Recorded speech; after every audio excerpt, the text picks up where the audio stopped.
Salam sejahtera dan salam Malaysia Madani saya ucapkan kepada para penonton sekalian dan juga ahli-ahli kumpulan saya.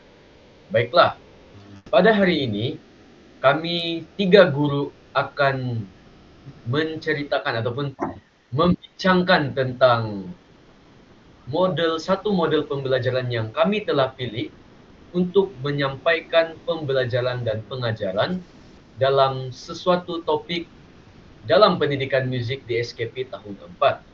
Okey, baiklah.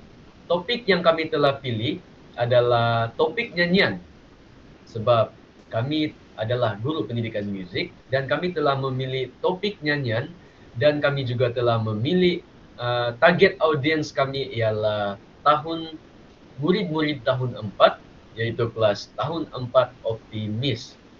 Okey, baiklah. Sebelum saya menjalankan lebih lanjut, saya ingin memperkenalkan diri saya sendiri dan juga ahli-ahli kumpulan saya, yaitu kami terdiri daripada 3 orang siswa guru pendidikan muzik dari kampus IPJM Kampus Ilmu Khas, yaitu yang pertama ialah Cikgu Aznan bin Azman, saya sendiri Cikgu Nick Audrey Wildanda, dan juga Cikgu Rico Michael. Okey, baiklah. Kami telah memilih model Assure sebagai cara untuk menyampaikan PDP kepada murid-murid tahun 4 ini, iaitu model Assure ini merupakan satu kumpulan ataupun satu akronim yang terdiri daripada 6 bahagian. Baiklah, dalam topik nyanyian yang kami ingin sampaikan sebentar lagi melalui model Assure ini, terlebih dahulu saya ingin membentangkan tentang standard pembelajarannya dalam topik ini, iaitu yang terdiri daripada 2.1.1 iaitu murid kena menyanyikan lagu pusingan. Yang kedua ialah bernyanyi dengan pitch yang betul. Yang ketiga ialah bernyanyi mengikut tempo dan yang keempat ialah mengaplikasikan legato dan staccato dalam nyanyian. Okey, baiklah. Tanpa membuang masa, saya akan terus kepada 2 bahagian pertama dalam model pembelajaran Assure. Okey, yang pertama ialah Analyze Learner. Apabila kita tengok dalam bahagian ini memfokuskan kepada guru untuk menganalisis murid-muridnya. Seorang guru perlu tahu latar belakang murid-muridnya, siapa yang dia kena ajar dan apa tahap murid-murid dia. Seterusnya, guru perlu menentukan gaya pembelajaran yang sesuai untuk menyampaikan sesi PDP kepada murid-muridnya. Yang pertama ialah seperti yang saya telah katakan tadi, yaitu latar belakang. Murid mempunyai asas nyanyian yang mudah. Seperti yang kita tahu, murid-murid dalam lingkungan umur ini suka aktiviti beramai-ramai tapi kurang kawalan pernafasan dan kurang kawalan pitch kerana mereka ialah baru tahap sekolah rendah iaitu 10 tahun. Dan sudah tentulah kanak-kanak ini mencintai visual apabila mereka ingin belajar notasi, gambar, lepas tu auditori, diorang suka mendengar contoh nyanyian dekat radio atau YouTube yang dipasang oleh guru dan juga kinestetik iaitu aktiviti nyanyian sambil bergerak. Okey. Ini adalah contoh video yang guru boleh tunjukkan Tekan button subscribe dan tekan loceng untuk notification. Yeay!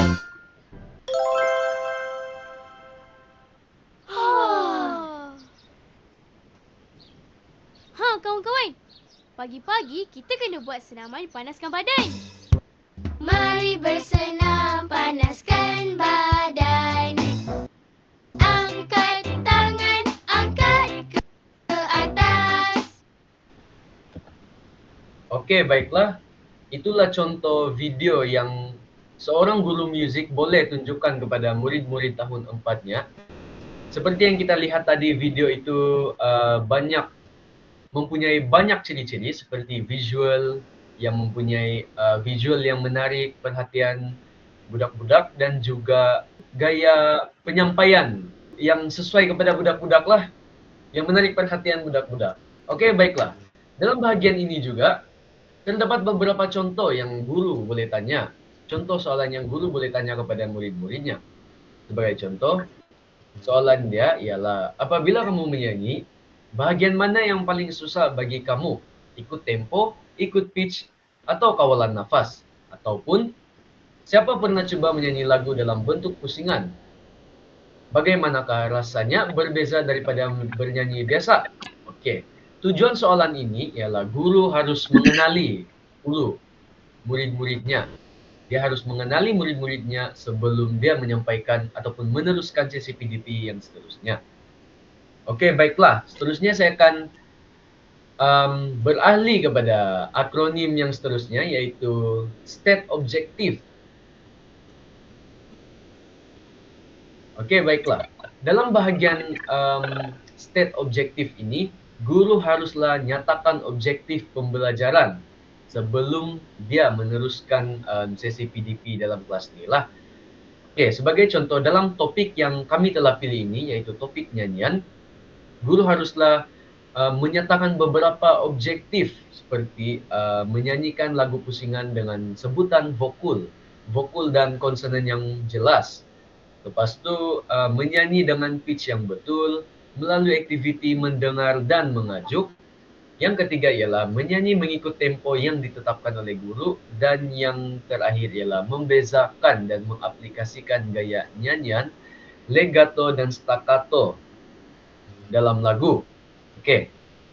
Dan ini adalah contoh-contoh video-video yang guru boleh tunjukkan kepada murid-muridnya untuk memberi support lagi kepada objektif yang ingin dicapai inilah.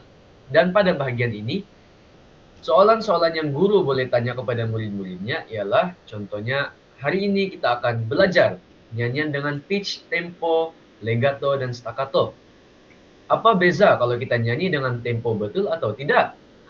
Macam tu. Murid-murid pasti akan jawab soalan-soalan yang seperti inilah. Dan seterusnya, kalau kamu menyanyikan dengan cara legato dan staccato, bunyinya sama atau berbeza, macam mana kamu boleh tahu? Macam tu. Okey, baiklah. Itu saja daripada saya, dan saya teruskan kepada ahli kumpulan saya yang seterusnya, iaitu Cikgu Riko. Silakan Cikgu Riko. Baiklah, salam sejahtera saya ucapkan kepada pensyarah pembimbing. Seterusnya saya akan beralih kepada S yang ketiga ataupun akronim yang ketiga. Coba tekan Nick.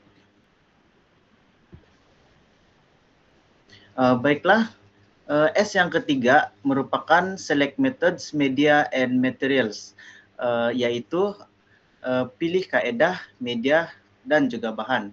Baiklah, kaedah yang saya pilih di sini sebagai guru adalah saya akan membuat latihan vokal kepada murid-murid saya. Contohnya macam saya akan membuat pemanasan suara momu dengan pelbagai notasi begitu. Jadi saya akan membuat nyanyian beramai-ramai dan juga nyanyian bergilir, yaitu pusingan dan juga perbincangan.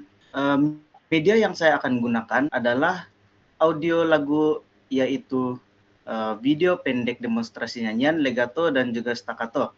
Baiklah, di sini saya ada meletakkan, poster ini saya ada meletakkan video legato dan staccato, di mana apabila kita menekan video tersebut, ia secara otomatis membawa kita ke dalam perisian YouTube. Di sini video ini akan lebih memudahkan saya sebagai guru untuk memberikan secara visual kepada murid-murid agar murid-murid tersebut lebih mudah untuk memahami tentang nyanyian legato dan juga staccato. Baiklah, seterusnya adalah bahan. Bahan yang saya akan gunakan kepada murid-murid saya adalah kad imbas.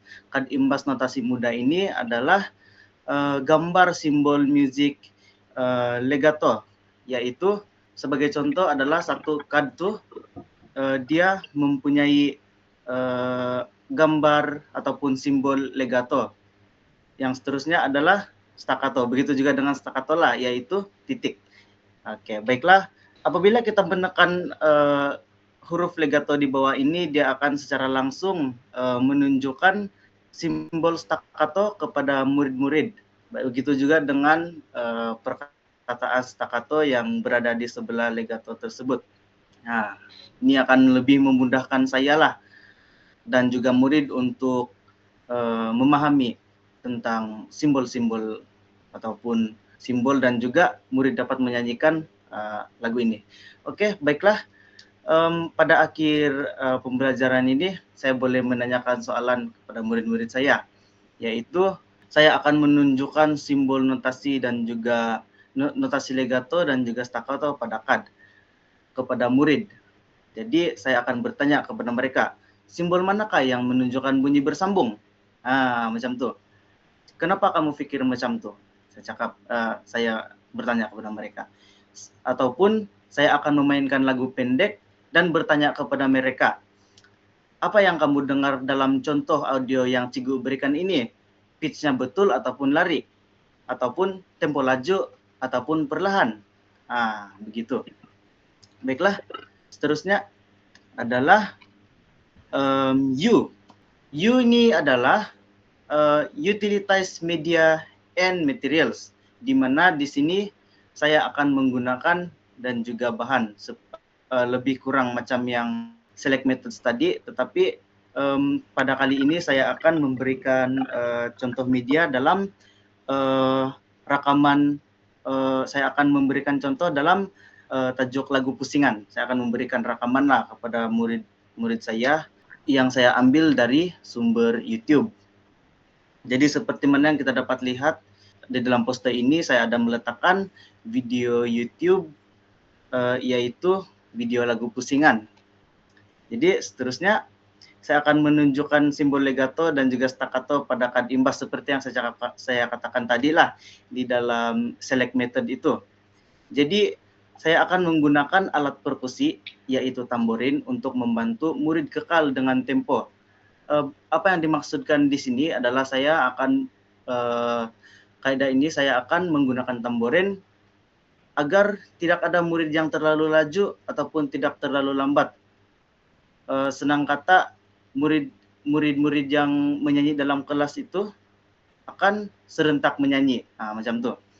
Akhir sekali saya akan memintalah murid untuk mengajuk pitch melalui latihan vokal muda, yaitu do, re, mi. Macam tu. Jadi pada akhir pembelajaran atau pengajaran, saya akan bertanya lah kepada murid. Coba tekan nih. Oke. Jadi contoh soalan yang saya akan tanya kepada murid adalah, mari dengar rekaman lagu ini. Siapa yang boleh ikut nyanyi 2 bar pertama dan coba ikut pitch yang sama. Macam itulah. Itu sahaja daripada saya. Seterusnya saya akan serahkan kepada Cikgu Aznan. Okey, Assalamualaikum dan salam sejahtera saya ucapkan kepada semua. Seterusnya saya akan membentangkan tentang akronim yang seterusnya, iaitu R, yang menerangkan tentang Required Learner Participant. Required Learner Participant ini adalah bermaksud macam kita melibatkan murid secara langsung terhadap proses pembelajaran dan pembelajaran tersebut, bukan hanya mendengar apa yang cikgu katakan di hadapan. Kepentingannya adalah untuk membina pemahaman lebih dalam berkaitan dengan sesuatu perkara melalui pengalaman langsung. Yang kedua ialah menggalakkan interaksi dua hala antara guru dengan murid dan juga murid dengan murid. Yang ketiga ialah memberi peluang kepada pelajar tersebut untuk mencuba ataupun bertanya benda yang baharu supaya mereka boleh belajar daripada kesilapan mereka. Okey, berikut merupakan antara aktiviti yang kami akan laksanakan di dalam kelas. Yang pertama ialah aktiviti latihan pernafasan. Cikgu ni boleh tekan arrow yang ada kat situ. Okey. Ini adalah latihan pernafasan yang mana murid akan menarik nafas dalam, kemudian menghembuskan secara perlahan dengan menyebut huruf vokal A, E, I, O, U. Berikut adalah merupakan skor yang saya telah masukkan dalam poster kami untuk memudahkan murid untuk melakukan pernafasan tersebut. Okey, aktiviti yang kedua ialah aktiviti nyanyian mengikut pitch. Okey, murid akan mendengar guru menyanyi 2 bar lagu, kemudian akan mengajuk semula. Okey, sebagai contoh, cikgu ni sila mainkan video tersebut. Latihan mengajuk nyanyian. Cut, cut, cut, cut, cut. Cut, cut, cut, cut, cut. Ooh, ooh, ooh, ooh, ooh. Ooh, ooh, ooh, ooh, ooh. Okey, aktiviti yang selanjutnya kami akan melaksanakan aktiviti nyanyian secara pusingan, iaitu gabungan antara 2 suara. Saya akan membahagikan murid kepada 2 kumpulan untuk menyanyikan lagu yang sama, tetapi menggunakan bar yang beza untuk memasukkan lagu tersebut supaya wujudnya harmoni dalam satu lagu. Sebagai contoh, cikgu ni boleh tolong zoomkan gambar tersebut. Okey. Seperti yang kita lihat, berikut merupakan lagu Tapak Sulaiman, yang mana suara pertama akan bermula pada bar yang pertama, manakala suara yang kedua akan bermula pada second half bar yang ketiga. Aktiviti yang terakhir adalah aktiviti staccato versus legato. Okey, yang ini guru akan menyanyikan frasa lagu dengan gaya legato dan staccato, kemudian murid akan mengikuti perkara tersebut. Okey, pada akhir pembelajaran, guru boleh menanyakan beberapa soalan. Sebagai contoh, saya akan menanyakan, bolehkah kamu semua cuba untuk narik nafas dalam, kemudian sebut huruf vokal A sambil tahan. Siapa paling lama boleh buat perkara tersebut? Okey, yang kedua, berikut merupakan aktiviti nyanyian 2 suara lah. Kumpulan A akan mula menyanyi bar pertama, kemudian kumpulan B akan masuk 2 bar selepasnya. Jadi berlaku harmoni di situ. Yang ketiga, cikgu menyanyi dengan gaya staccato. Lepas tu, saya akan menanyakan, bolehkah kamu tunjukkan macam mana pergerakan tangan, bagaimana bunyi staccato? Okey, seterusnya.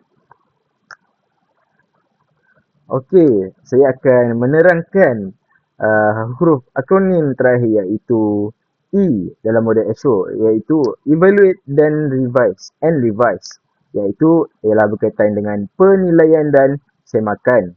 Okey, penilaian dan semakan ni bermaksud guru perlu menilai keberkesanan pengajaran tersebut berdasarkan bahan, kaedah dan juga pencapaian murid terhadap suatu perkara tersebut lah, supaya ianya boleh menambah baik untuk sesi akan datang.